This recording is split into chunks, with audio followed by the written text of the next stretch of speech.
Pome का नाम है हमारी an elegy written in a country churchyard, right. अब इस पोम को अगर हमें समझना है तो we can just look at the topic and we can find out कि ये पोम क्या है। पहला इसका लफ्ज़ लिखा हुआ है एलेगी। तो an elegy is a poem जो हम किसी की डेथ के ऊपर अपने सॉरो को रिफ्लेक्ट करने के लिए लिखते हैं। अब यहाँ आगे लिखा है it was written in a country churchyard. Country का मतलब हम आम ज़बान में समझते हैं एक मुल्क, लेकिन यहाँ पे कंट्री का मतलब क्या है? यहाँ पे कंट्री का मतलब है विलेज और टाउन।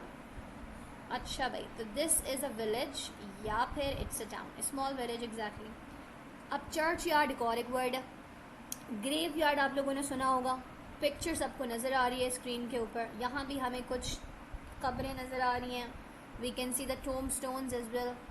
लेकिन ये सारे के सारे टोम स्टोन्स कब्रें जो हैं वो किसके सामने?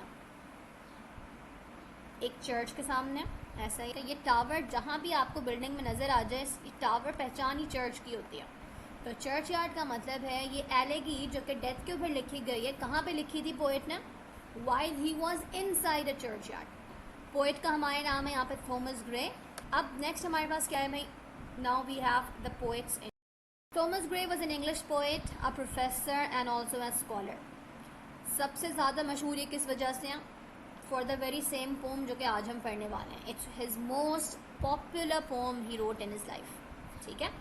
It was published in 1751 and then he died a few years later in 1771। Thomas grey का ताल्लुक जिस फैमिली से था, जैसे कि सेकंड पॉइंट पर लिखा हुआ है, he was born into a prosperous, यानी कि बहुत अच्छे वेल टू डू फैमिली में पैदा हुए थे, but it was an unhappy home. क्योंकि एक अनफॉर्चुनेट क्या बात थी यहाँ पे कि ही हैड 12 सिबलिंग्स, लेकिन वो सारे के सारे छोटी एजों में ही उनकी डेथ हो जाती थी। तो he was the only survivor among those 12 siblings जिन्होंने आगे तक जो बड़े हुए, otherwise they would all die at the very beginning of their life. He grew up to be a dominant poetic figure in the mid-18th century. That means that he was also the follower of that romantic movement. It was not until an elegant in a country churchyard, a poem long in the making. Long in the making का मतलब है कि इस poem की composition की date क्या है ये किसी को for sure नहीं पता। Published 1751 में हो गई थी, लेकिन it was written over a long period of time. तो हम कह सकते, but as soon as it was published its success was instantaneous. Instantaneous का मतलब है instant, फौरन से। and overwhelming का मतलब पोएम की ओवरव्यू। अभी हमने एक पॉइंट आपका कवर किया है, date of composition we do not know, publish कब हुई है? 51 में पब्लिश हुई है, ठीक है। लेकिन एक एस्टिमेट कहा जाता है कि थॉमस ग्रे ने स्टार्ट इसको कब किया था? 1742 में। दैट्स एन एस्टिमेट, हो सकता है ये भी कंफर्म ना हो, क्योंकि there is no one date कब ये पोम कंप्लीट हुई है, सही है। एक और यहाँ पे ये भी व्यू है कि इनके बहुत अच्छे दोस्त थे रिचर्ड वेस्ट। जब उनकी डेथ हुई, उस डेथ के बाद इन्होंने ये पोम लिखी है। Total stanzas in this poem are 33। हर स्टैंजा की 4 लाइन्स हैं, तो इसका मतलब ये कौन सा स्टैंजा होगा? तो फिर स्टार्ट करते हैं स्टैंजाज के ऊपर। I will show you the meanings as well. एक दफ़ा इसको समझ लें अपने मीनिंग्स, अपनी नॉलेज के लिहाज से, and then I will show you the meanings, ठीक है, ताकि आप लोगों की भी जो है वो वोकैबुलरी इंक्रीज़ हो। The curfew tolls the knell of parting day. थोड़े से डिफ़िकल्ट से वर्ड्स हैं यहाँ पे। मॉडेस्ट का मीनिंग होता है कि कोई सादा सा ज़िंदगी गुजार रहे हो। यहाँ पे मॉडेस्टी का मतलब होता है कि आप बहुत सिंपल सी लाइफ गुजार रहे हो, उसमें कोई बहुत ज़्यादा लग्जरी ना हो, उसमें कोई बहुत ज़्यादा फैशन ना हो, फेयर तरीके से टॉलरेबल, या फिर इतना जितनी रिक्वायरमेंट है आपको उतना गुजारें, अपनी ज़रूरत से ज़्यादा ना करें, ठीक है। Humble exact. अब यहाँ लिखा है the curfew tolls the knell of parting day. Curfew का मतलब एक होता है कि कर्फ्यू लग गया है, अब कोई घर से अपने बाहर नहीं निकलेगा, एक मतलब ये भी होता है, राइट। कर्फ्यू का मतलब यहाँ पे हो रहा है जिक्र एक बेल के लिए। पुराने ज़माने में, ये mid-18th सेंचुरी में के पोइट हैं, उस ज़माने का माहौल थोड़ा डिफरेंट था। पहले ज़माने में होता क्या था कि चर्च जो होते थे उनके पास उनकी एक घड़ी भी होती थी, हर चर्च की। हमने लूसी ग्रे में भी ये पढ़ा था, याद है सबको, कि लूसी ग्रे में भी जो चर्च था उनके घर के पास it had a clock, minister clock जिसे कहते हैं। तो यहाँ भी कर्फ्यू जो है बेसिकली घड़ी का अलार्म होता है, और ये कब बजाया जाता है? उस वक्त बजाया जाता है जब आपका दिन ख़त्म होकर रात में कन्वर्ट हो रहा होता है, ठीक है। तो curfew it's a bell that's rang कब बजाई जाती है? जब आपका दिन ख़त्म होकर रात में कन्वर्ट हो रहा।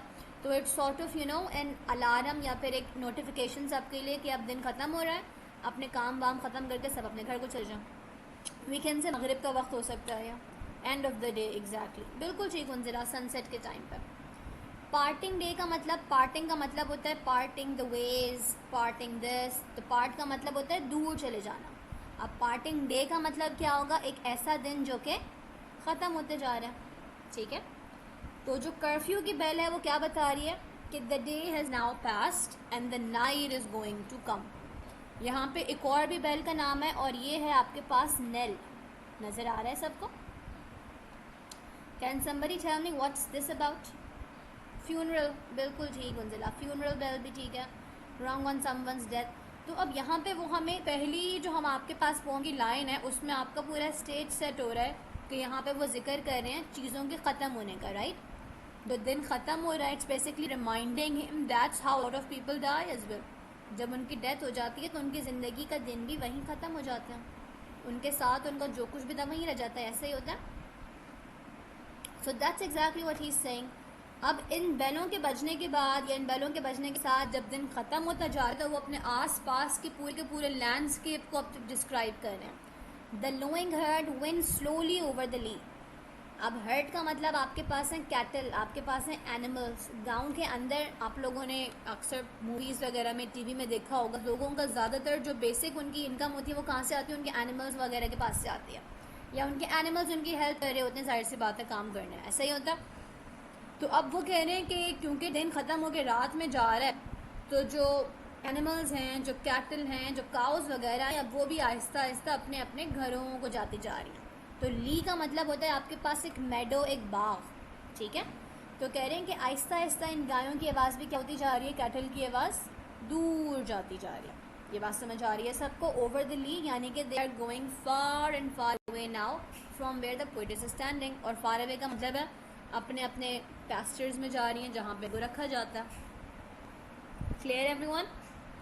और क्या बता रहे हैं भाई? The Plowman homeward plots his very way. जहाँ से ये नज़र आ रहे हैं उनको और क्या नजर, जहाँ पे खड़े हुए हैं चर्च यार्ड, वहाँ से और क्या नज़र आ रहा है कि जो प्लोमैन है, प्लो कौन करता है? फार्मर करता है। प्लो करने का मतलब क्या होता है? फार्मिंग करना, खुदाई करना, पौधे लगाना, उन्हें कट करना, you know all of that, बिल्कुल ठीक। तो प्लोमैन का मतलब है फार्मर। होमवर्ड का मतलब है, टूवर्ड्स का मतलब होता है किसी चीज़ के करीब जाना। होमवर्ड का मतलब क्या होगा? किसके करीब जा रहे हैं आप? अपने घरों के पास जा रहे हैं। तो जो फार्मर्स हैं अब वो अपना सारा काम करके now because the day has ended they are going towards their home. Very good Mohdisa. But how are they going? Plodding their weary way. Plot का मतलब क्या होता है कि बड़े एनर्जेटिक अंदाज में चलते हुए जा रहे हैं। वेरी एग्जॉस्टेड, बिल्कुल ठीक। तो इतने दिन का काम करके प्लॉट्स का मतलब होता है कि बहुत एनर्जी लगा के आपको चलना पड़ रहा है। Why? Because weary they are tired, जाहिर सी बात है। अब इतना सारा दिन भर काम करके अब जब वापस बेचारे अपने घर जा रहे हैं तो थके हारे कदमों से टायर्ड अंदाज में जा रहे हैं। And leaves the world to darkness and to मी।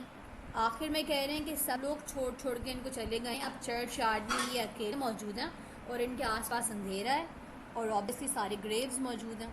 तो now he wants us to feel basically कि अगर हम भी कब्रिस्तान में खड़े में हों अकेले रात में तो we will be thinking about death. ऐसा ही होगा, सामने से गुजर जाएं तो इतना अफेक्ट नहीं होगा हमारे ऊपर, लेकिन if we are standing there, we are all alone और ग्रेव्स हैं और अंधेरा है, तो हम भी डेथ के बारे में सोचेंगे, डेथ के बारे। और यहाँ पे इनके साथ भी यही हो रहा है कि from the start grave reminds us of human mortality. बिल्कुल फर्स्ट स्टेंजा से ही wants us to think of this. वो हमें भी चाहते हैं कि हम इस डेथ के बारे में सोचें। और डेथ से क्या सोचें कि इंसान मॉर्टल है, ज़िंदगी ख़त्म हो जाने वाली है, चाहे कोई भी हो, अल्टीमेटली हम सबका रास्ता ग्रेव्स ही हैं और कुछ भी नहीं, राइट?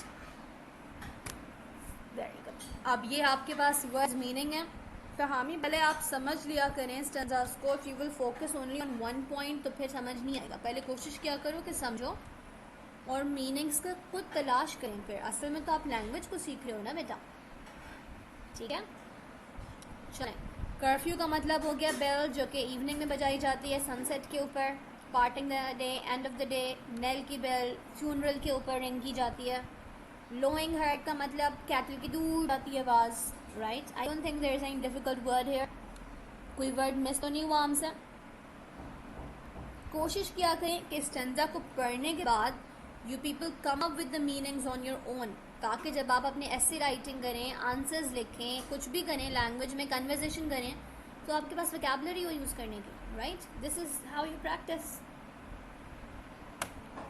स्टैंडर्ड नंबर 2 पे चलते हैं। अब दोबारा वो उसी लैंडस्केप को डिस्क्राइब करें। Now fades the glimmering landscape on the side.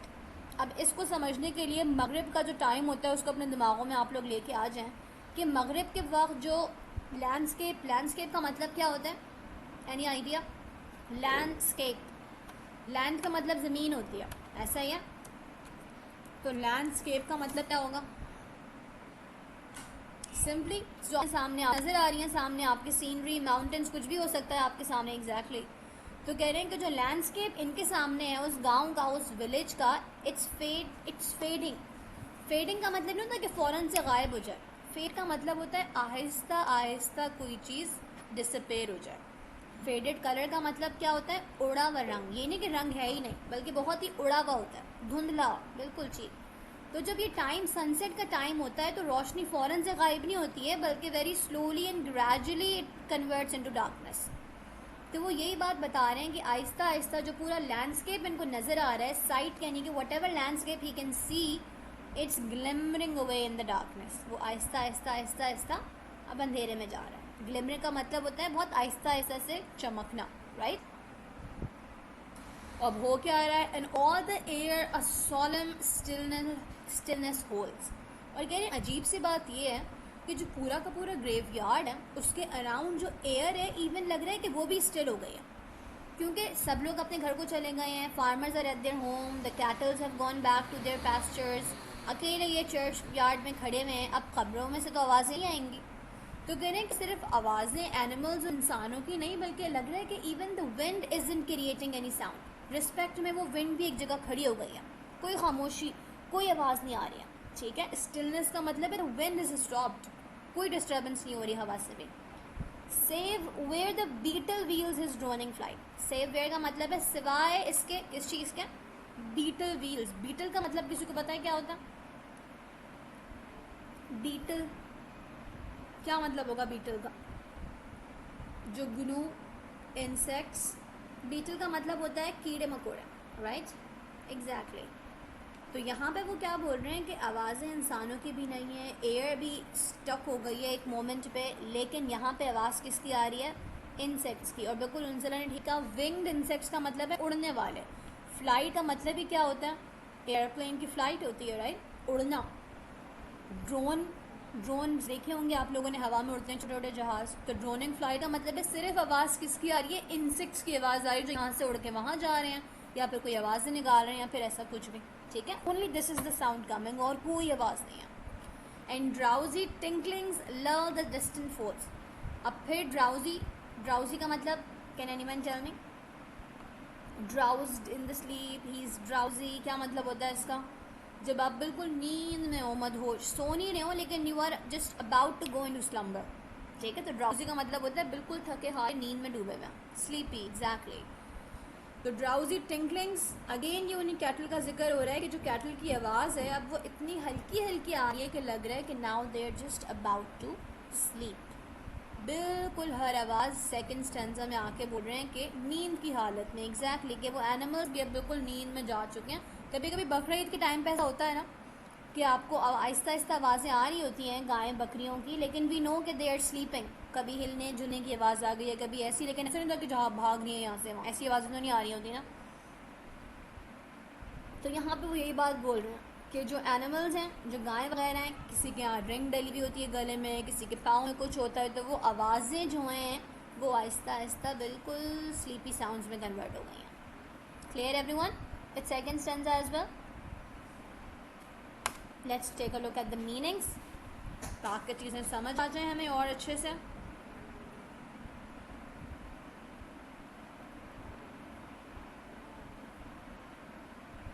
Glimmering, shine faintly, sight is the vision, stillness. You people can take a screenshot ताकि आप लोग बाद में भी इसको पढ़ सकें, लेकिन आई थिंक वैसे समझ आ गया होगा राइट? कोई वर्ड है डिफ़िकल्ट? और मीनिंग्स देखने के बाद तो और समझ आ गया होगा। Very good, perfect. First stanza में भी उन्होंने किया है आसपास की सेटिंग को, सेकंड में भी वही किया है। अब थर्ड में क्या हो रहा है? थर्ड में भी एग्जैक्टली यही हो रहा है। यानी कि जो फर्स्ट के इनके स्टेंजाज हैं उसमें what he wants to do कि जो इनका रीडर है वो इस बात को समझे कि पोएट की फीलिंग्स क्या हैं, और उन चीज़ों को रीडर के अंदर इंस्टिल करने के लिए इतने ज़्यादा डिस्क्रिप्टिव अंदाज में वो अपनी सेटिंग को बता रहे हैं। ठीक है? Save that from yonder ivy mantle tower, एक बीटल की आवाज़ थी जो आ रही थी। अब एक और आवाज़ कौन सी आ रही है? एक आउल की आवाज़ आ रही है। And the owl is a mopping owl. Mopping का मतलब होता है कि आप कंप्लेन कर रहे हैं, आप शिकायत कर रहे हैं, आप शोर करेंगे, यानी किसी चीज़ से भी आप इरिटेटेड हैं बेसिकली, राइट? तो कह रहे हैं एक और आवाज़ भी यहाँ पे आ रही है एक आउल की, जो कि कहाँ बैठा हुआ है? Ivy mantle tower. टावर का मतलब चर्च का टावर, मेंटल का मतलब होता है किसी चीज़ को हम बिल्कुल कवर कर दें कम्प्लीटली। और आईवी एक प्लांट होता है जो कि बेसिकली आप कह सकते हैं बेल होता है उर्दू में। बेल कैसी होती है? जो कि ऊपर ऊपर ऊपर ऊपर चढ़ती रहती है दीवार पे, हमेशा बेलें ऐसी बड़ी होती हैं। तो आईवी मेंटल टावर का मतलब क्या है? जो टावर हमें यहाँ नज़र आ रहा था चर्च का, ये पूरा का पूरा टावर जो है वो आईवी के प्लांट से कवर्ड है। और इस टावर के टॉप पे बना हुआ है नेस्ट किसका? एक आउल का। और वो आउल इनको देख के बड़ा नाराज़ है। The owl is complaining, the owl is not so happy looking at the poet के वो रात के इस वक्त ग्रेवयार्ड में है। लोग रातों में तो कब्रिस्तान वैसे भी नहीं जाते हैं, इवन कब्र में दफनाने के लिए भी नहीं जाते किसी को। तो ऑब्वियसली एक आउल के लिए बहुत अनयूजुअल है कि यार जहाँ पे मैं अकेला होता हूँ उस टाइम पे यहाँ पे ये कौन आ गया अचानक से। तो he is irritated, he is annoyed at the poet. सही है? ये बात समझ आ रही है? So that's the another sound coming here in this completely silent environment of such as wandering near her secret bower। किस चीज़ की कंप्लेन कर रहा है ये आउल? कि ये आदमी आके मेरे सीक्रेट बोर, यानी कि मेरा जो घर है जहाँ पे मेरी हुकूमत होती है, जहाँ पे मैं अकेले रहता हूँ, सीक्रेट का मतलब है इट्स ओनली माई प्लेस, यहाँ पे कोई आके वेंडर कर रहा है। वेंडर का मतलब होता है कि कोई मंजिल नहीं है, बस भटक रहे हैं रास्ते में। अब पोएट भी कभी यहाँ कभी वहाँ चल रहे हैं। तो the owl is feeling sort of threatened कि ये मेरी जगह पे कब्जा करने के लिए आ गया, right? Molest ancient solitary rain, इसका मतलब मोलेस्ट का मतलब होता है डिस्टर्ब करना, कोई खतरा देना। तो यहाँ पे आउल को क्या लग रहा है कि जो मेरा रेन का मतलब होता है हुकूमत या फिर सल्तनत, अब उसी लिए ग्रेवयार्ड जो है यहाँ पे वो अकेला है और कोई भी नहीं है। तो उसका मतलब है कि भाई ये तो सिर्फ मेरी जगह है। लेकिन अचानक से ये जो पोइट हैं ये वेंडर करते हुए आ गए हैं, और जो मेरी अकेले का घर है, जो मेरी अकेले की जगह है, now there is another person. तो कोई भी थ्रेटेंड फील करेगा, और एनिमल्स में तो बहुत ज़्यादा होता है ये। तो the owl is also feeling threatened कि मे बी ये पोइट साहब जो यहाँ पे आए हैं, अब ये मेरा घोंसला हटा के he is going to stay here on his own, और मुझे यहाँ से हटा देंगे ये। सो दैट्स वाई इस खामोशी के माहौल में ये आउल बार बार शोर मचा कर ये कंप्लेन कर रहा है मून से कि भाई please take him off, take him away from here, ये मेरी जगह पे कब्जा करने के लिए आ रहे हैं। ठीक है? समझ आ रही है बात? बेटा मोलेस्ट का मतलब आप लिख सकते हैं to cause some sort of threat, किसी चीज़ को कोई खतरा महसूस हो दूसरी चीज़ से। ठीक है? यहाँ पे जो आउल है उसे किस चीज़ का ख़तरा लग रहा है? उसे इस चीज़ का थ्रेट लग रहा है कि ये जो पोएट हैं जो कि यहाँ पे आए नहीं हैं उसके लिए किसी ख़तरे को, लेकिन ही थिंक्स कि ये मुझे कोई हार्म पहुँचाने के लिए आए हैं। To feel threatened, to cause harm, कुछ भी लिख सकते हैं आप इसका मतलब। ठीक है? ओके एवरीवन, आई होप यहाँ तक भी सबको क्लियर है अभी तक जो हमने पढ़ा है। Right, very good. Any questions बेटा? कोई डिफ़िकल्ट वर्ड किसी के पास है या कोई भी चीज़ अगर समझ नहीं आ रही है, यू कैन आस्क मी।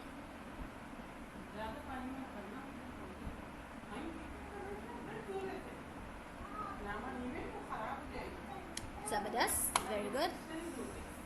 अब हमारे पास फाइनली नंबर 4 यानी कि स्टेंजा नंबर 4 में आके अभी भी वो बेसिकली सेटिंग को डिस्क्राइब कर रहे हैं, लेकिन अब स्पेसिफिक ग्रेव्स के बारे में जिक्र आ रहा है। कब्रिस्तान में, कब्रिस्तान हम उसे कहते हैं क्यों? क्योंकि वहाँ पे ग्रेव्स मौजूद होते हैं, right?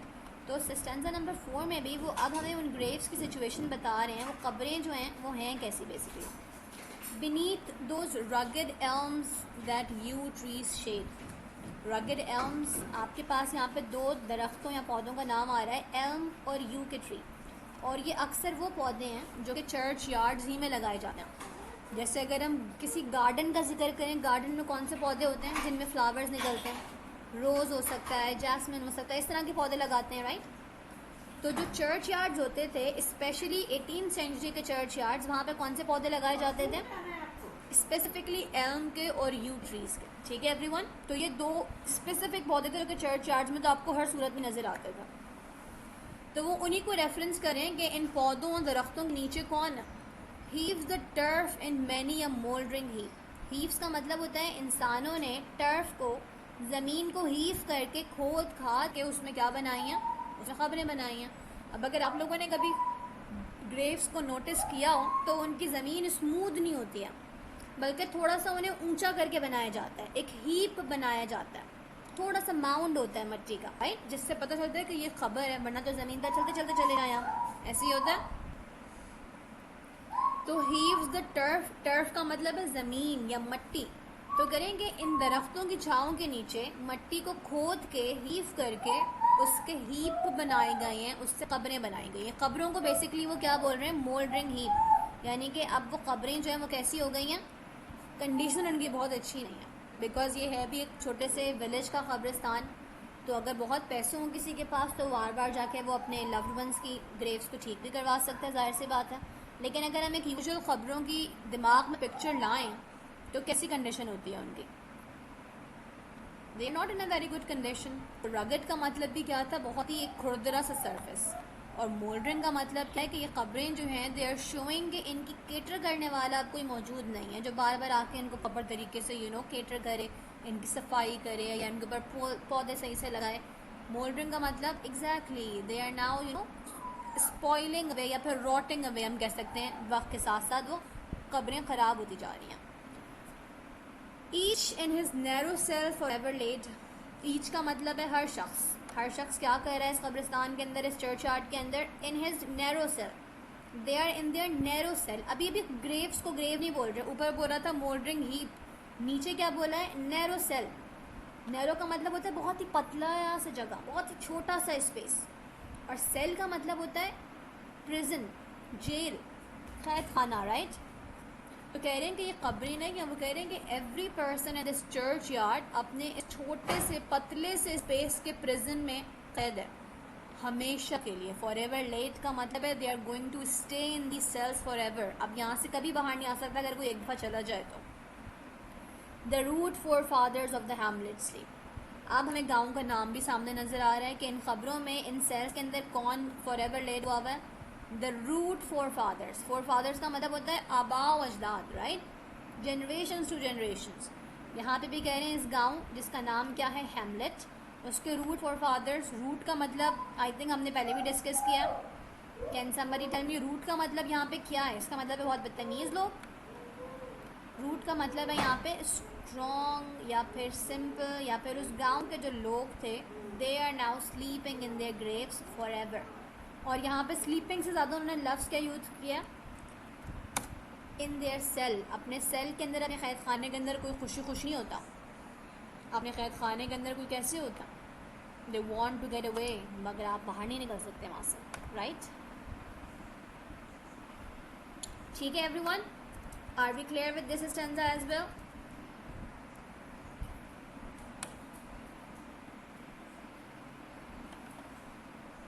Very good.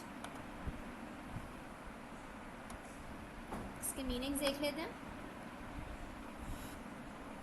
Rugged is rough, elm and trees हैं, आपके पास ट्रीज हैं जो कि लगते ही चर्च, और जगह भी लगते होंगे लेकिन चर्च यार्ड में ज़रूर लगाते हैं इनको, ठीक है। रूट का मतलब स्टडी, स्ट्रॉन्ग, और बेसिकली गांव के लोगों के लिए रूट का वर्ड क्यों यूज़ हुआ है? क्योंकि अगर हम उन्हें कंपेयर करें एक सिटी के लोगों से तो उनके मुकाबले में वो बहुत सिंपल भी होंगे, उनके अंदर सिविलाइज तरीके भी नहीं होंगे जो हमें कहते हैं कि भाई गांव के लोग आ गए हैं, इनको तो उठना बैठना भी नहीं आता, सॉर्ट ऑफ ऐसे वो लोग बोलते हैं। तो रूट का मतलब यहाँ पे उस सेंस में दिया जा रहा है कि they don't have certain manners, या फिर they don't know how to behave in certain situations, ठीक है, बदतमीज़ी के सेंस में नहीं है। Very good. शाने भाई आई थिंक एक और स्टेंजा करते हैं और उसके बाद फिर मैं एमसीक्यूज लेती हूँ ताकि 5 स्टेंजाज एटलीस्ट कवर हों, क्योंकि सो फार अभी तक हमने पोम की डेप्थ में गए नहीं है। The breezy call of incense breathing morn. अब स्टेंजा नंबर 4 में ग्रेव्स की कंडीशन थी, ऊपर के 3 स्टेंजाज में उस सीन की सेटिंग की डिस्क्रिप्शन थी। अब स्टेंजा नेक्स्ट जो हमारे पास जो हम पढ़ रहे हैं यहाँ पे वो हमें क्या बता रहे हैं कि ऐसी कौन कौन सी चीज़ें हैं जो अब इन खबरों में गए हुए लोग इंजॉय नहीं कर सकते, या फिर ऐसी कौन सी चीज़ें थी जो कि इनकी ज़िंदगी का हिस्सा थी और अब वो कितनी दफ़ा भी इनके सामने आ जाएं, दे can not wake up, they cannot enjoy them, they cannot have the same reactions to those things. ठीक है। The breezy call of incense breathing morn, breezy का मतलब होता है ठंडी। सुबह सुबह की हवा कैसी होती है, बहुत ठंडी ठंडी सी हवा होती है। तो कह रहे हैं कि ये जो कब्रों में दफन लोग हैं, they would wake up early in the morning, जब ये लोग जिंदा थे, और सुबह की ठंडी हवा में उठ के ये लोग बड़े मज़े से काम करते थे, एनर्जी होती थी, फ्रेश एयर है, ऑल ऑफ दैट। लेकिन अब वो जितनी भी हवाएं चल जाएं ये नहीं उठ सकते, हालांकि इनके लिए उठना मस्त था और अब इनकी खबरों के ऊपर ही वो हवा चल रही हो, but still they don't have the power कि वो यहाँ से उठ के खड़े हों। Basically what he wants to show कि मरने के बाद अगर आप चाहें भी तो आप पलट के वापस नहीं आ सकते। So what we need to do is value our life. जब तक हम जिंदा हैं हमें उसको वैल्यू करना चाहिए और फिर बाद में वो रिग्रेट ना हो कि जिंदा होते तो ये करते या वो करते। सही है। द स्वेलो, स्वेलो का मतलब आपके पास एक बर्ड, बर्ड का नाम है। The swallow twittering from the straw built shed. सुबह सुबह परिंदे भी अपने गाने गा रहे होते हैं, they are singing their songs, twitter कर रहे होते हैं। ट्विटर का मतलब ही होता है चिड़ियों की आवाज़, परिंदों की आवाज़, राइट। तो कह रहे हैं कि अपने घोंसले से स्ट्रॉ बिल्ड तिनकों के बने हुए अपने घर से जितनी दफ़ा भी वो गाने गाने परिंदे, but these people can not wake up to enjoy those songs. क्यों? क्योंकि ये मर चुके हैं। इन्हें जितना भी पसंद था, जितना भी उसको सुनने के लिए ये लोग उठते थे, but now because they are dead, so even though they may want to, मगर अब वोट ही नहीं सकते, उनकी बॉडीज़ में जान ही नहीं है कि वोट सकें। द कॉक्स श्रिल क्लैरियन और द इकोइंग हॉर्न। कॉक का मतलब है यहाँ पे मुर्गा, हम उसे रूस्टर भी कह सकते हैं। सुबह सुबह कोई जानवर उठे या ना उठे, I think the roosters wake up the earliest, ऐसा होता है। अगर इवन मोहल्लों के अंदर भी किसी ने अपने घर में पाले में हो रूस्टर्स और मुर्गे और मुर्गियाँ, सबसे पहले उठ के वो खड़े हो जाते हैं, ऐसे ही होता है। तो यहाँ पे भी वो कह रहे हैं कि इन गाँव के लोगों का भी यही रूटीन थी। Their roosters would wake up, वो अपनी अजान स्टार्ट करेंगे। उर्दू में तो मुझसे बाकायदा बोलते भी अजान है, लेकिन अब ये लोग उठते ही नहीं है। इकोइंग हॉर्न, ज़ोर ज़ोर की आवाज़ें आ रही हैं रूस्टर्स के बोलने की, परिंदों की, ट्विटर करने की, बर्ड्स की। बट दीज पीपल जो कि अपनी सेल्स में लेटे हुए हैं, दे डोंट हैव द पावर कि अब वो उठ के इन चीज़ों को इन्जॉय कर सकें। हालांकि ये कौन सी चीज़ें हैं? No more shall rouse them from their lowly beds. ये वो चीज़ें हैं जिनको सुन के उठते थे, बट नाउ नो मोर, अब दोबारा ये कभी नहीं उठ सकते। राउज का मतलब होता है उठना, खड़े होना। तो अपने लोली बेड्स, लो का मतलब होता है नीचे, तो अपने अंडरग्राउंड बेड्स में से अब कभी भी ये लोग उठ के इन तमाम डेली रूटीन की चीज़ों को अपनी इंजॉय नहीं कर सकते। Perhaps in this neglected spot, हमें पीछे उन्होंने बता दिया कि भाई उन लोगों का मजाक ना उड़ाएं, ये ना करें, वो ना करें। अब वो एज्यूम कर रहे हैं कि हो सकता है इस निगलेक्टेड स्पॉट में ऐसा शख्स दफन हो whose heart was filled with celestial fire। Pregnant का मतलब यहाँ पे क्या, किसी चीज़ से फिल होना। किस चीज़ से फिल होना? Celestial fire. फायर का मतलब है यहाँ पे पैशन, राइट। पैशन का मतलब क्या है? आपके डिज़ायर्स, आपके गोल्स, आपके ड्रीम्स। ऐसा शख्स। आगे पोइट कह रहे हैं कि ऐसे लोग hands that the rod of empire might have swayed। rod of empire यहाँ पे आपके पास यूज़ हो रहा है सिंबलाइज करने के लिए बड़ी बड़ी किंगडम्स, बड़ी बड़ी सल्तनतों को, कि there could be people so strong and so significant कि अगर उन्हें मौका मिलता तो वो लोग दुनिया के अंदर बड़ी बड़ी किंगडम्स क्रिएट करते, अपनी बड़ी बड़ी एम्पायर्स बनाते, उनको रूल करते। और waked to ecstasy the living lyre. Ecstasy का मतलब होता है a condition where if you reach it, तो फिर आप बस एक मदहोशी की हालत में होते हैं। आप एक बहुत सुकून, इतना सुकून कि you just forget what's happening in your present life. Living lyre, lyre is a musical instrument. तो कह रहे हैं कुछ ऐसे भी लोग होंगे जिनके पास इतने ज़बरदस्त टैलेंट होंगे कि वो अपनी म्यूज़िक के ज़रिए, अपनी पोइट्री के ज़रिए दुनिया को मदहोश करके रखते हैं। Now let's take a look at the different words mean. But knowledge to their eyes are ample page, rich with the spoils of time. यानी कि इन लोगों के पास इतनी भी नॉलेज नहीं थी कि ये अपनी हिस्ट्री के बारे में जान सकें, अपनी हिस्ट्री के बारे में पढ़ सकें. They could never do that. Chill penury repressed their noble rage. अब इनकी पावर्टी यानी कि the reason why they couldn't do all of that, उसको कह क्या रहे हैं वो? Chill penury. चिल पेन्यूरी का मतलब है, पेन्यूरी का मतलब होता है आपके पास पावर्टी, गुर्बत, राइट. और चिल का मतलब होता है कोई बहुत ठंडी, कोई बहुत कोल्ड चीज़ हो. अब यहाँ पे इसका मतलब ये नहीं कि जो लोग गरीब होते हैं उनको बहुत ठंडक मिल रही होती है, बल्कि चिल्ड होने का मतलब है कि they don't have enough options कि वो कुछ कर सकें. समझ आ रही है बात? तो यानी कि चिल पेन्यूरी का मतलब जो इनकी पॉवर्टी की हार्डशिप्स थी, जो सख्तियाँ थी, उसकी वजह से दे वर रिप्रेस्ड. रिप्रेस्ड का मतलब होता है एक लिमिटेड से टाइम उनके पास जिंदगी थी. They couldn't do anything. They couldn't learn. They couldn't take rest. They couldn't, go out of their ways. ये नहीं कि फार्मर छोड़ के कुछ और करते, बिकॉज उनकी जिंदगी उन्होंने रिप्रेस किया हुआ था. जब आपके घर में खाने को खाना नहीं होगा, so what would you do? आप सिर्फ खाने की फिक्र करेंगे, आप और तो नहीं करेंगे ना. Is that right? Limited opportunities, बिल्कुल ठीक. वालेकुम अस्सलाम अब्दुल राफिन सजावल, क्या हाल है आप दोनों का? Exactly. I was listening to an interview of Virat Kohli, and he himself was saying कि हम स्ट्रगल तो शहर के लोग भी कर रहे होते हैं, लेकिन जो गरीब लोग होते हैं उनकी स्ट्रगल बिल्कुल डिफरेंट होती है. Because they have to worry about कि हमें अपने बच्चों को खाना क्या खिलाना है और क्या नहीं खिलाना. तो जब तक उन्हें वहाँ से टाइम ही नहीं मिलेगा कुछ और करने का, वो कैसे अपने गोल्स और पैशंस को फुलफिल करेंगे? They can not do that. Is that right? Hand to mouth situation, yes. तो उस वजह से हुआ क्या? And froze the genial current of the soul. Current of the soul. अब इंसान की बॉडी में करंट तो नहीं फिर रहा. करंट आ रहा होगा तो फिर हम सब तो मर चुके होते अगर करंट आया हुआ होता तो यहाँ पे जिनाइल करंट का क्या मतलब हो सकता? इसका मतलब है इंसान के अंदर की क्रिएटिविटी, उसके अंदर तो नेचुरल इंस्टिंक्ट्स होते हैं. अगेन जो हमें हर किसी में कुछ ना कुछ स्ट्रॉन्ग पॉइंट्स होते हैं, राइट. कोई लोग ज़्यादा पब्लिक स्पीकिंग बहुत अच्छी कर सकते हैं, कुछ लोग टीम लीडर्स बहुत अच्छे होते हैं, कुछ लोग इनोवेशंस की तरफ कर रहे होते हैं, कुछ में डेवलपमेंट होता है, कुछ में कुछ होता है. लेकिन यहाँ पे जो जेनाइल करंट थे, उनके स्किल्स थे, जो उनकी क्रिएटिविटी थी, exactly all of that was frozen. यानी कि अगर मौजूद थी भी तो वो उस पर कुछ काम ही नहीं कर पाए. और क्यों काम नहीं कर पाए? क्योंकि पॉवर्टी. घर में खाना नहीं, पानी नहीं, छत नहीं, तो फिर क्या करेंगे आप? फिर जाहिर है आप यही करेंगे, और क्या करेंगे? Okay, everyone, let's take a look at the meanings. Ample, large, और लार्ज ज़्यादा हम इसे ये भी कह सकते हैं कि उर्दू में कह सकते हैं मुनासिब, यानी कि जितना आपको ज़रूरत है उतना मौजूद हो आपके पास. रिप्रेस, रिस्ट्रिक्ट करना. जिनाइल का मतलब warm, cheerful, and current is use for your creativity, your skills, all of that. चलें भाई, I hope everybody is clear with this stanza as well. Sufficient, yes, Anzala, very good. Next one. Full many a gem of purest ray serene. अब अगर हम James की बात करें दुनिया में, जेम का मतलब आप कह सकते हैं कोई बहुत ज़बरदस्त सा डायमंड, कोई मोती, हीरे, जवाहरात, ऐसी चीज़ें, राइट. कितने ज़्यादा एक्सपेंसिव होते हैं ये, एंड कितने ज़्यादा ब्यूटीफुल होते हैं, ऐसा ही है. एम्पल का मीनिंग लिख लें सफिशिएंट, कोई चीज़ जो आपके पास सफिशिएंट क्वांटिटी में मौजूद हो, ठीक है. अब यहाँ पे जेम्स का जिक्र हो रहा है.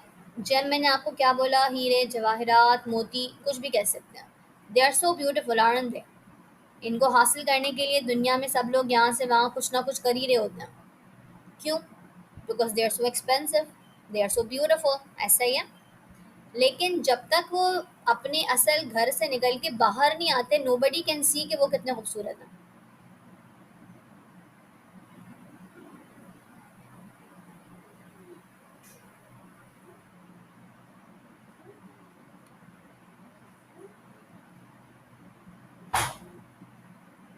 Right. The dark unfathomed caves of ocean bear. यानी कि ये डायमंड्स, ये जेम्स कहाँ पे मौजूद होते हैं? Dark unfathomed caves. Am I audible now? आवाज़ आ रही है आप लोगों को बार बार? आई डोंट नो ये क्यों कनेक्शन ड्रॉप हो रहा है. Everything else is working on the browser except for the website. अच्छा भाई, तो ये जेम बाहर निकल के आते हैं बहुत सीरीन, बहुत खूबसूरत, बहुत प्यारे लग रहे होते हैं, लेकिन ये होते कहाँ से हैं, कहाँ से निकल के आते हैं ये dark unfathomed caves. Very good Laiba, very good. यहाँ पे मैसेज यही है जो लाइबा ने आपको लिख के दिया है। अब ये जेम्स बाहर निकलो तो हमें बड़े प्यारे से लग रहे हैं, बहुत खूबसूरत से लग रहे हैं, होते भी हैं क्योंकि राइट, लेकिन where are they actually, they are in unfathom dark caves, यानी कि ऐसे केव्स जिनको कोई जाके एक्सप्लोर भी नहीं कर रहा होता, समंदर की गहराइयों में कहीं किसी पहाड़ के अंदर, किसी गार के अंदर मौजूद होते हैं, ऐसा ही होता है। और जब तक कोई इन्हें बाहर निकाल के ना आए, देर जस्ट स्टक देयर, वहीं पड़े रहते हैं, ना कोई आके इनकी तारीफ करा होता है, ना कुछ भी नहीं, यानी कि छुपे हुए होते हैं दुनिया से, अनसीन। ऐसा ही है, ये गांव के लोगों की एग्जाम्पल भी वही है। यहाँ पे ये जेम्स को कंपेयर करें गांव के लोगों से, कि because nobody came and explored them, nobody came and found out about them, तभी वो कुछ बन नहीं सके। And because we don't know anything about them doesn't mean कि उनकी ज़िंदगी कोई बहुत डल थी, या वो बहुत अनसक्सेसफुल थे, या उन्होंने कुछ बड़ा नहीं कर पाए। उसकी वजह सिर्फ ये है कि दे वर अनएक्सप्लोर्ड, दे वर हिडन अवे। ठीक है, आगे एक और एग्जाम्पल आ रही है। अब कंपैरिजन कर रहे हैं एक फ्लावर से। ये कौन सा फ्लावर है जो कि ऐसी जगह पे बॉर्न हो जहाँ पे उसको अप्रिशिएट करने वाला कोई ना मिले। अब एक गार्डन आपके पास एग्जाम्पल हम लें, वहाँ फ्लावर्स हैं, people go there, they always appreciate the beauty, कि भाई कितना अच्छा खूबसूरत है फ्लावर है, उसकी खुशबू चारों तरफ फैल रही है, इट्स नोन। लेकिन अगर कोई डेजर्ट में, सहरा के बीच में कहीं एक बहुत खूबसूरत सा फ्लावर भी आ जाए, तो would it have it's you know appreciation, would it get it's due appreciation? क्या उसको कोई ऐसी ब्यूटी की तारीफ करेगा? कोई भी नहीं करेगा, बल्कि उस मौसम, उस हार्डशिप की वजह से it will end sooner than it was suppose to. तो यहाँ पे यही कह रहे हैं, many a flower is born to blush unseen, यानी कि बहुत सारे फ्लावर्स दुनिया में पैदा होते हैं बहुत खूबसूरत, ब्लश का मतलब वेरी ब्यूटीफुल, वेरी प्रेटी, लेकिन अनसीन, उनकी खूबसूरती को कोई देखने वाला होता ही नहीं है, because they waste their sweetness, their beauty, their charm, their skills where in the desert air. अब डेजर्ट एयर का मतलब यहाँ पे सिर्फ सहरा नहीं है, इन लोगों के लिए कह रहे हैं कि गाँव में, because there is no one to appreciate them, there was no one who could know कि ये लोग कितने ग्रेट, कितने डिस्टिंग्विश्ड हो सकते हैं, तो इसीलिए बेचारे ऐसे ही चले गए जैसे आए थे, राइट। इनके पास कोई मोनूमेंट, कोई ट्रॉफीज क्यों नहीं बनी हुई थी इनकी खबरों के ऊपर? क्योंकि कोई ऐसे लोग ही नहीं थे जो कि इनकी याद में कोई बातें करते या फिर इनको अप्रिशिएट करते या इनको सराहते। And that's because they were just like a flower जो कि डेजर्ट में लग के ख़त्म हो जाए, उसके आसपास कोई मौजूद ही नहीं है उसकी तारीफ करने के लिए। ठीक है एवरीवन, ठीक है। तो वी कैन एक्चुअली से कि this entire stanza was about the unsung heroes. एक फ्रेज अक्सर यूज होता है ये उन लोगों के लिए जो कि हों बहुत ज़बरदस्त, लेकिन उनको दुनिया में अप्रिसिएशन ना मिल पाए। इसकी बहुत बड़ी एग्जांपल हमारे पास है अब्दुल सत्तार एदी की। As Pakistani we all know कि उन्होंने कितना कितना वेलफेयर का काम किया लोगों के लिए, लिटरली अपनी ज़िंदगी से ज़्यादा, राइट। बट इंटरनेशनल फ्रेम के ऊपर ही was never even nominated for international peace prize. Nominate ही नहीं हुए कभी, मिलना तो और दूर की बात। उनको मिल गया था ना एक और जो है पाकिस्तानी, तो बस फिर बाकी सब पे स्टॉप लग गया।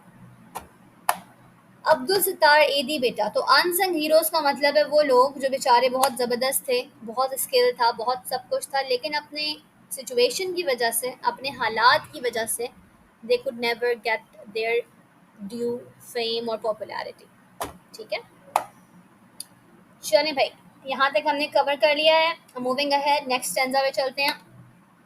What do we have now? अब और एग्जांपल दे रहे हैं कि कैसे कैसे लोग हो सकते हैं इन खबरों में। Some village Hampden that with dauntless heart. Hampden आपके पास एक बहुत मशहूर शख्स का जिक्र हो रहा है यहाँ पे। ये इंग्लिश पोइट थे जिनके बारे में हम पढ़ रहे हैं, राइट। किसने लिखी है? Elegy written in a country churchyard. याद है किसी को? Who is our poet? What's his name? Thomas Gray. Very good. तो थॉमस ग्रे खुद एक इंग्लिश पोइट थे, राइट। इनका ताल्लुक इंग्लैंड से था। तो यहाँ पे ये जो हैम्पटन का जिक्र आ रहा है, he is also a very very big name in English history. क्यों इनका इतना बड़ा नाम है? क्योंकि जॉन हैम्पटन बेसिकली एक ऐसे पॉलिटिशियन थे जिन्होंने एक बहुत ही क्रूल किंग के सामने लोगों के राइट्स के लिए खड़े हुए थे। यानी कि इन्होंने आम आवाम के लिए एक बादशाह से लड़ाई कर ली थी। बिल्कुल ठीक लाइबा, उसके खिलाफ तहरीक चलाई थी। अब बोल रहे हैं कि डॉन्टलेस ब्रेस्ट का मतलब है ऐसा दिल जो कि बिल्कुल बेखौफ हो, किसी से डरता ना हो। कह रहे हैं अब जाहिर सी बात है, जॉन हैम्पटन ने तो बहुत बड़े लेवल पे पूरे के पूरे इंग्लैंड की आज़ादी की तहरीक चली थी। अब इस कब्रों में जो दफन है वो उनकी तरह के बड़े लेवल के नहीं होंगे, लेकिन इट कुड बी कि वो अपनी किसी लैंडलॉर्ड के सामने, किसी वडेरे जागीरदार के सामने वो खड़े हुए होंगे। लिटिल टायरेंट का मतलब कोई उनके ज़माने का या कोई उनके मुकाबले का कोई टायरेंट, कोई बुरा आदमी उसके खिलाफ खड़े हो गए हों। वी ऑल नो कि हमारे यहाँ भी जो गाँव होते हैं उसमें बेचारे किसान सारी ज़िंदगी ज़मीनों पे काम करते रहते हैं, लेकिन वो ज़मीन कभी उन्हें नहीं मिलती। ऐसा ही होता है, उनकी जनरेशंस टू जनरेशंस काम करती हैं, but they never get that piece of land. क्यों? क्योंकि वो उनके जागीरदार का होता है और उन्हें कभी उसमें से कुछ नहीं मिलता। सैलाब आता है तब भी जो बेचारे बह के जाते हैं वो आम लोग ही होते हैं, जागीरदार के घर में कभी पानी नहीं पहुंचता। तो यहाँ पे वो यही कह रहे हैं, लिटिल टायरेंट का मतलब उनके ज़माने के कोई जागीरदार, कोई चौधरी, कोई लैंडलॉर्ड टाइप हो, उसके खिलाफ ये खड़े हुए होंगे। Which stood they must have faced him just like John Hampden did against the king. हो सकता है इन लोगों में से भी कोई ऐसा ही हो बहादुर। Some mute inglorious Milton here may rest. अब जिक्र हो रहा है मिल्टन का। ये मिल्टन किसी को पता है कौन है? जॉन मिल्टन, जिनकी हमने पोम पढ़ी थी सैमसन की, राइट? और जॉन मिल्टन के बारे में हमने क्या पढ़ा था? जॉन मिल्टन नाम था इनका, right? Yes, very good. He was a poet who got blind in his middle ages, और मिडिल एजेस में ब्लाइंड होने के बाद इन्होंने पैराडाइज लॉस्ट और पैराडाइज रीगेन्ड जैसी पोम्स लिखी, जिसकी वजह से मशहूर हुए। लेकिन इनको इनकी ज़िंदगी में किसी ने इतना अप्रिशिएट नहीं किया जितना इनकी ज़िंदगी के बाद लोगों को रियलाइज़ हो कि कितना ज़बरदस्त पोइट था वो। तो इनग्लोरियस का मतलब अननोन, जिसको इतना फेम हासिल ना हो। तो कह रहे हैं कोई उस तरह का ज़बरदस्त पोइट भी होगा, लेकिन इतने बड़े मिल्टन को नहीं जब मिला फेम, तो यहाँ तो बेचारे वो गाँव के लोग थे, कोई कैसे आता है इनको अप्रिशिएट करने के लिए। ठीक है। Some Cromwell guiltless of his country's blood. आखिर में वो एक नेगेटिव बात भी कह रहे हैं, तो यहाँ पे कोई बहुत अच्छे लोग भी हो सकते हैं लेकिन कोई बुरे भी हो सकते हैं। अब एक और शख्स का जिक्र है, क्रॉमवेल। ये क्रॉमवेल कौन थे? ये एक इंग्लिश डिक्टेटर थे, ओलिवर क्रॉमवेल। ये मशहूर क्यों है? क्योंकि डिक्टेटर का मतलब होता है एक ऐसा मिलिट्री लीडर जो कि अपनी ताकत की जोर पे लोगों को अपने अंडर लेके आ जाए, अथॉरिटेरियन रूल। ठीक है, लाइक अ टायरेंट, एग्जैक्टली। तो ओलिवर क्रॉमवेल भी यही था। लेकिन ओलिवर क्रॉमवेल ने बहुत सारे लोगों का खून बहाया था, बहुत सारे लोगों पे जुल्म किया था। अब यहाँ पे उन्होंने इतने बड़े लेवल पे कोई बुरा आदमी नहीं होगा, लेकिन हो सकता है कि if they had gotten the chance तो वो उसकी तरह बन भी सकते थे, राइट? तो हो सकता है इन ग्रेव्स में कोई बहुत अच्छे ज़बरदस्त लोग भी हों, लेकिन जाहिर सी बात है, इट्स ह्यूमन नेचर, कोई बहुत बुरा भी हो सकता है ओलिवर क्रॉमवेल की तरह। ठीक है everyone, clear with this? Again all of these are assumptions कि क्या क्या क्या क्या क्या क्या हो सकता था। असल में ही डजंट नो कि कौन लोग थे। वेरी गुड, नेक्स्ट पे चलते हैं। The applause of listening senates to command, the threats of pain and ruin to despise। अब कह रहे हैं इन लोगों की जो जिंदगी थी उसमें जाहिर सी बात है, सेनेट का मतलब क्या होता है? वो लोग जो कि बहुत इंपॉर्टेंट लोग हों, जिनके हाथ में सिस्टम चल रहा हो या जो मुल्कों को चला रहे हो, हुकूमतों को चला रहे हो, उनको सेनेट बोलते हैं, जो कि लॉ मेकर्स होते हैं, राइट? अप्लॉस का मतलब होता है तारीफ करना, या फिर अप्लॉस का मतलब है कोई आपको कंग्रेचुलेट करे या फिर आपके लिए चीयर करे आपको बेसिकली। तो कह रहे हैं कि ये जो सारे लोग थे, जिंदगी भी सादा सी, मौत भी सादा सी, जाहिर सी बात है दे नेवर हैड दी एबिलिटी कि बड़े बड़े लोग आके उनके वेलकम के लिए खड़े हों या उनकी याद में तराने पड़े जाएं या उन्हें अप्लॉज मिले। ऐसा तो कभी भी नहीं हुआ, जाहिर सी बात है। The threats of pain and ruin to despise. लेकिन इसके साथ साथ कह रहे हैं कि बेशक इनके लिए अप्रिसिएशन नहीं थी, लेकिन इनकी ज़िंदगी में इन्हें कोई थ्रेट भी नहीं था। किस चीज़ का थ्रेट नहीं था? किस चीज़ का डर नहीं था? इस खौफ का कि कोई आके हमसे कुछ छीन के ले जाएगा, या कोई आके हमारी दौलत हमसे ले जाएगा, या कोई आके मुझे कोई नुकसान पहुंचा देगा। दे नेवर गॉट रिकग्नाइज्ड, ये एक था इनका फॉल्ट। लेकिन साथ में एक फ़ायदा भी क्या था इस गुर्बत की वजह से, कि because they never had enough bank balance या फिर बहुत बड़ी जो की प्रॉपर्टी, तो उनको ये खौफ भी नहीं था कि कोई आके मुझसे चुरा के ले जाएगा। दे नेवर हैड द फेयर कि हम कुछ लूज़ कर देंगे। बिल्कुल ठीक। जब इंसान के पास बहुत कुछ होता है तभी उसके पास के उसके हाथों से जाती हैं वो चीज़ें, ऐसे ही होता है।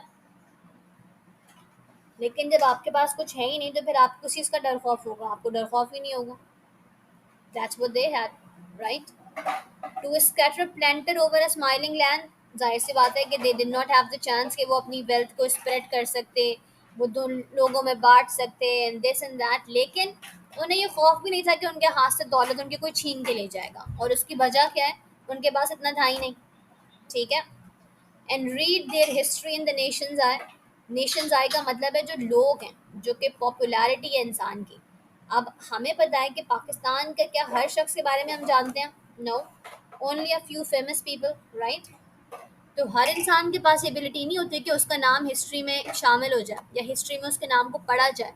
तो ये तो बेचारे उस कर्व के बहुत ही नीचे मौजूद थे लोग। इनका तो हिस्ट्री में शायद इनके गांव का भी जिक्र ना है। क्या पाकिस्तान में कितने ऐसे इलाके हैं जिनके हम नाम भी नहीं जानते? ऐसा होता है।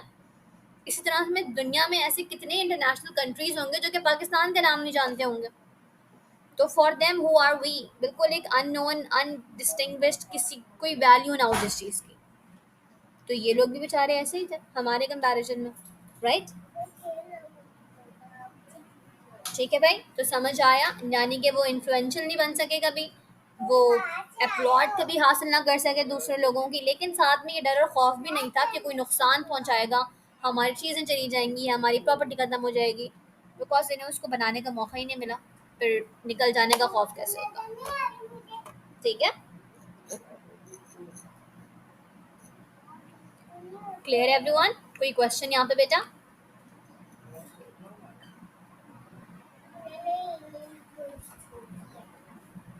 Everybody clear? Very good. अब हमारे पास और कितने स्टेंजास बचे हैं? आई थिंक 4 और 5, राइट? बल्कि मैं आई थिंक 2 बचे हैं, 2 और 3। 1, 2 and 3, या 3 स्टेंजास आर लेफ्ट। चलो फिर उसको कवर करते हैं एंड देन एमसीक्यूज पे चलते हैं। Okay okay, so next stanza क्या कह रहे हैं भाई हमें? They are not forbade nor circumscribed alone. दो चीज़ें जो ये लोग नहीं कर सके गुर्बत की वजह। वैसे तो बहुत सारी चीज़ें नहीं कर सके, लेकिन यहाँ पे दोबारा से मेंशन कर रहे हैं। फॉरबेड का मतलब होता है रोकना। हमने इसको नरेशन और एक्टिव पैसेज में पढ़ा था, राइट? फॉरबिड कर देना, किसी काम से मना कर देना। तो जो पावर्टी थी उसने किस काम से इनको फॉरबिड करके रखा? कौन कौन से काम थे बताएं? जो पीछे हमने सारे पढ़े। कह रहे हैं कि देयर लॉर्ड फॉरबिड, जो पीछे हमने जितनी भी चीज़ें पढ़ी हैं उसकी वजह सिर्फ क्या थी? इट वॉज पावर्टी, जिसकी वजह से it prevented them from achieving all of that. ठीक है। लेकिन अब एक यहाँ पे बड़ी ज़बरदस्त सी बात वो कर रहे हैं। They are growing virtues but their crimes confined. यानी कि पॉवर्टी के जहाँ पे बहुत सारे इनके ऊपर नुकसानात थे, इनको रोका था अच्छी चीज़ों से। Very good Laiba. इनको बहुत सारी बुरी चीज़ों को करने से भी दूर रखा। अब इसकी वजह क्या है? अभी जो हमारे पास पॉलिटिशियंस का एक बहुत बड़ी सी टीम बैठी हुई है, बहुत ज़्यादा इन लोगों के पास प्रॉपर्टी है, जायदाद है, सब कुछ है, ऐसा ही है। और जितनी दफ़ा गवर्नमेंट में आते हैं और उतना ज़्यादा बढ़ता चला जाता है। तो वो ये लोग अच्छे तरीके से बढ़ा रहे होते हैं या बुरे तरीके से बढ़ा रहे होते हैं? बुरे तरीके से। जितना ज़्यादा हाथ में पैसे आते हैं, इंसान ज़्यादा पैसे उठा लेता है, राइट? हमारे यहाँ कहते हैं ना कि करप्शन ऊपर तक जाते जाए तो उतनी ज़्यादा बढ़ जाती है कि उसका फिर कोई लिमिटेशन ही नहीं रहती है। तो यहाँ पे वही बात आपको बता रहे हैं, क्योंकि पावर्टी थी, पावर्टी की वजह से कभी इनको वो मौके मिले ही नहीं कि ये करप्शन और या बेईमानी इतने बड़े लेवल की कर सके। तो ये तो फ़ायदा ही हुआ फिर गुर्बत का, राइट? जब आपके पास ज़िंदगी ऐसी हो कि वो आपको बुरे कामों से दूर रखे, तो ऐसी ज़िंदगी का तो फ़ायदा ही है ना। बेशक मुश्किलात हैं उसमें, लेकिन एटलीस्ट आपके वर्चूज़ नहीं ख़त्म कर रही वो, या फिर वो आपको क्राइम से दूर रखे, तो फिर तो बेहतर है वो, राइट? ये बात समझ आ रही है? अब बेशक एक ठेले वाला भी बेईमानी कर रहा हो, लेकिन अगर हम उसकी बेईमानी को कंपेयर करेंगे प्राइम मिनिस्टर की बेईमानी से, तो किसके पास ज़्यादा गुनाह होंगे, किसके पास ज़्यादा करप्शन होगी? जो बड़ी पोस्ट पे बैठा हुआ है। तो ये बेचारे गरीब लोग थे, करते होंगे, ये नहीं कि बिल्कुल फरिश्ते थे, हो सकता है किया भी हो किसी ने, लेकिन it wasn't on that level. तो जो क्राइम्स थे, जो बुरे काम थे, वो भी इनसे दूर दूर हो गए इनकी पॉवर्टी की वजह से। ठीक है। और क्या हुआ पॉवर्टी की वजह से? Forbade to wade through slaughter to a throne. यानी कि कह रहे हैं कि और गुर्बत ने वो किस चीज़ से रोका? स्लॉटर, लोगों के ऊपर जुल्म करने से। स्लॉटर का मतलब होता है लोगों को मारना जान से। थ्रोन का मतलब है हुक्मरानी के लिए, पावर के लिए। तो कह रहे हैं इन लोगों ने कभी ये काम नहीं किया। क्योंकि इंसान ताकत हासिल करने ही के लिए दूसरों को मारता है। इनकी ज़िंदगी में परेशानियाँ इतनी थी कि दे कुड नेवर थॉट कि हमें इसके ऊपर हुक्मरानी करनी है, उसको अपने अंडर लाना है, इसके अपने अंडर लेके आना। ठीक है। And shut the gates of mercy on Mankind, कह रहे हैं कि और ना ही मर्सी रहम दिली इनके दिल से ख़त्म हुई, क्योंकि बिकॉज इनकी ज़िंदगी में बेचारों के पास मसले इतने थे, तो ये इतने बुरे बुरे कामों से दूर है। उन बुरे बुरे कामों से दूर रहने की वजह से इनके दिल में कभी भी मर्सी ख़त्म नहीं हुई, रहम दिली ख़त्म नहीं हुई। दिल में कहीं ना कहीं किसी न किसी के लिए इनके दिल में इमोशंस, जज्बात और रहम मौजूद था। ठीक है एवरीवन। लेकिन all of that happen because of what? बिल्कुल ठीक गुलाम दस्तगीर, यही एग्जैक्ट बात यहाँ पे भी की जा रही है। पोइट ये नहीं कह रहे हैं कि हैमलेट के लोग बहुत ही फरिश्ते थे और बहुत वो थे, लेकिन वो कह रहे हैं कि बिकॉज ऑफ पॉवर्टी उनकी जो करप्शन, जो बुरी बातें थी, वो जाहिर है वो बहुत कम लेवल की थी। एडवांटेज ज़्यादा है, एग्जैक्टली अकॉर्डिंग टू जो पोम हमने पढ़ी है।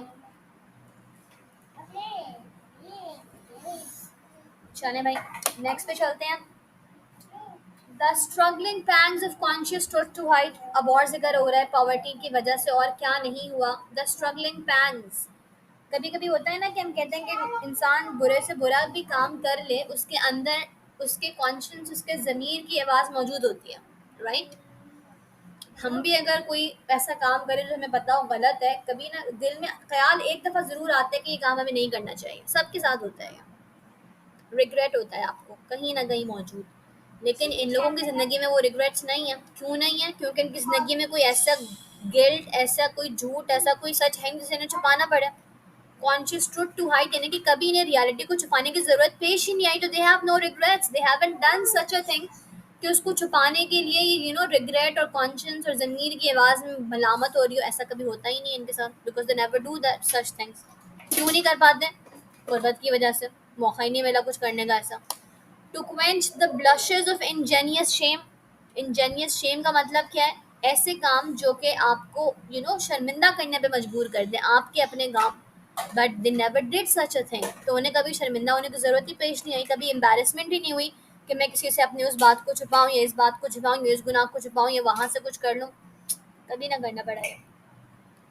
और heap the shine of luxury and pride, अक्सर आपने देखा होगा कि बेशक अभी एग्जाम्पल दी गुलाम दस्तगीर ने कि एक रेडी वाला करप्शन कर रहा है, एक प्राइम मिनिस्टर करप्शन कर रहा है।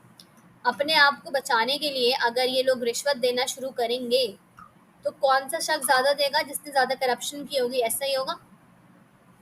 जितने बड़े लेवल पे आप करप्शन करेंगे अपने गुनाह को छुपाने के लिए, आपने उतना ज़्यादा और बड़ी करप्शन इसके ऊपर करनी पड़ेगी आपको। ठीक है। तो heap the shrine of luxury and pride का मतलब है इन्हें कभी इसकी ज़रूरत पेश नहीं आई कि लोगों के आगे पीछे घूमें, उनकी तारीफ़ें करें, उनको कभी कुछ खुश करें या उनको कभी कुछ दें, किसी को ऑनर करने की इनको ज़रूरत पेश नहीं आई, क्योंकि उन्होंने ऐसा कोई काम ही नहीं किया था कि लोगों के आगे पीछे भाग के सिफारिश करवाएं या अपने सज़ा कम कराएं या कुछ करें, उसकी ज़रूरत पेश नहीं आई। तो हीप हीप का मतलब क्या होता है? जमा करना। इन्हें कभी किसी रिच के लिए या किसी इन्फ्लुएंशियल शख्स के आगे पीछे भाग के उसको ऑनर ना करना पड़ा कि भाई आप ये करने, आप वो करना, आप वो करना। बिल्कुल नहीं। ठीक है everyone. With incense kindled it Muses flame, अब ये हमारे पास एक बहुत मशहूर लाइन है। आप लोगों ने कभी पढ़ा है म्यूजेस फ्लेम? क्या मतलब होता है इसका? What does it actually mean?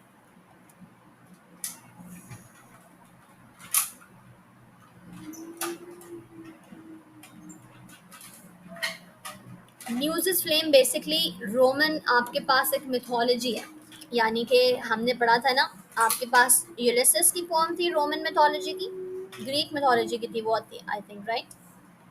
तो ये म्यूजिस जो हमारे पास हैं, म्यूजिस flame basically it's a goddess. ठीक है।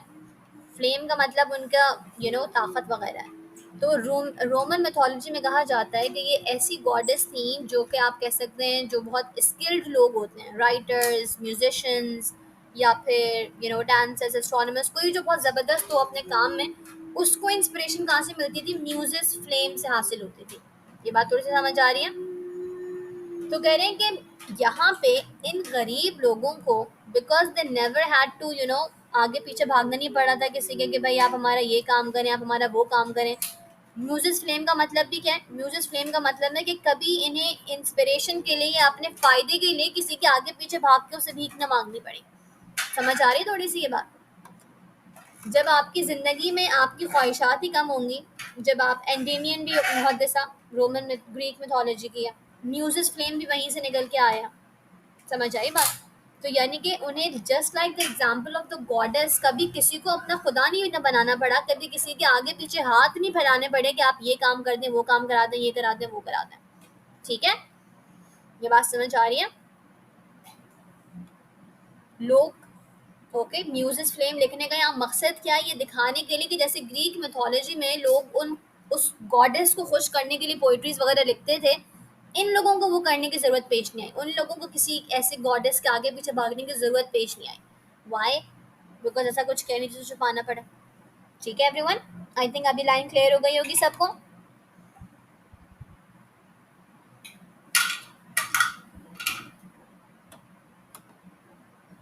वेरी गुड, इसके मीनिंग्स भी देख लें जल्दी से।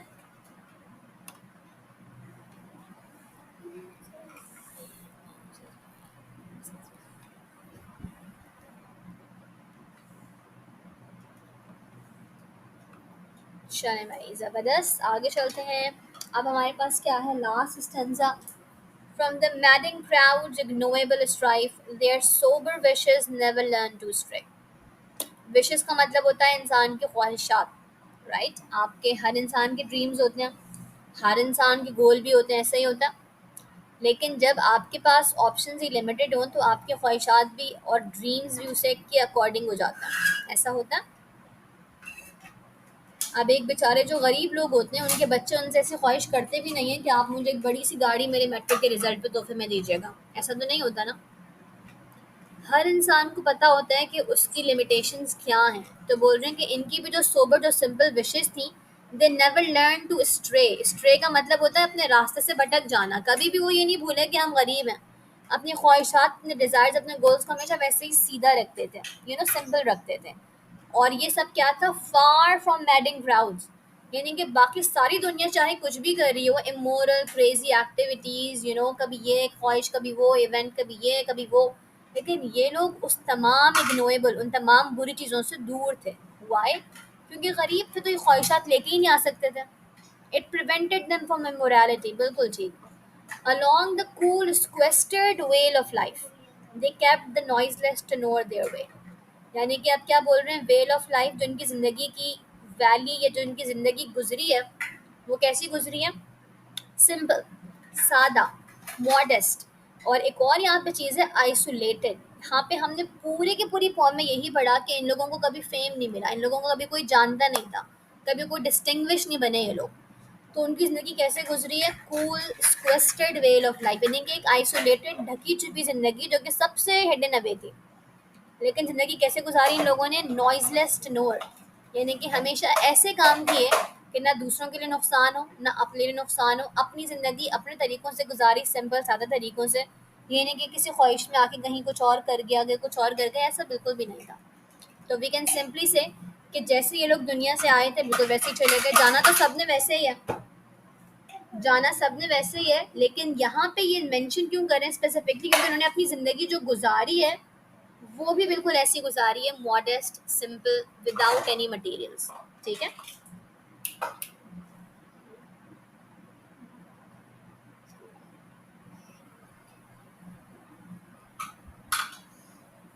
जैसे ओकंजा, यस, गुलाम दस्तगीर, बिल्कुल ठीक,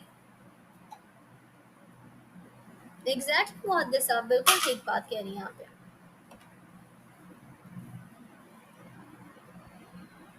चले भाई, so we are actually done with the whole form. समझ आई सबको ये फॉर्म?